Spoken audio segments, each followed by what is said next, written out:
And I set off to start my own business. I didn't have any money. Went to the first guy that I had been doing some Saturday work with. I told you I did a lot of that kind of stuff. His name was Whiskey Pete.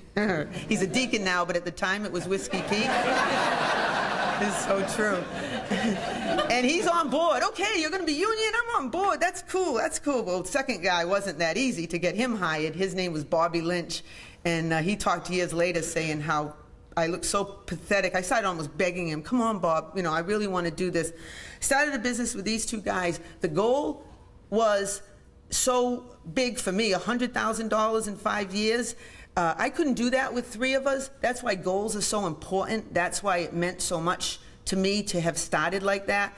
I've set 5-year goals ever since. One of my last ones was to go back to college. I had been out of school, 15 years old, 8th grade education. I went back and got my master's 2 years ago, and now I'm teaching at a college level. And then they called my name, and I won the Mass State Apprentice Contest. And for me, that was one of the biggest thrills in my life. You watch the pictures, and I've got my trophy, and my picture's like this. And the guys next to me are like this,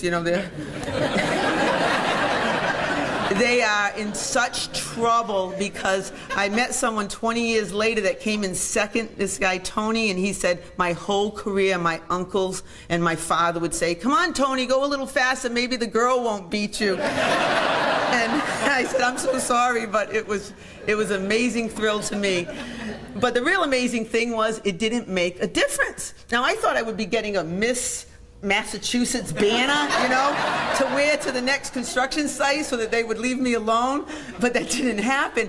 And the next site I went on to was Faneuil Hall in Boston, and if any of you have been to Boston, you've probably been to Faneuil Hall. They built some buildings right along the Mass Pike, and there I was, my first day on the job, just one about a week and a half ago, and I walked to my little spot where my partner was waiting, and guy's about 6'2", his name's Whitey. He kind of turns and walks in front of me, and he looks like this, and he goes, next thing you know, they'll have monkeys doing this. Yeah, you know what I said to him? Nothing. But what I said to myself was, you're going to work for me someday. And I just at that point knew I was out of my apprenticeship. I had said I wanted to be a foreman. The business agent said, you're never going to be a foreman. I can't even get you on as a bricklayer. You better start thinking of owning your own business. I never would have thought of owning my own business.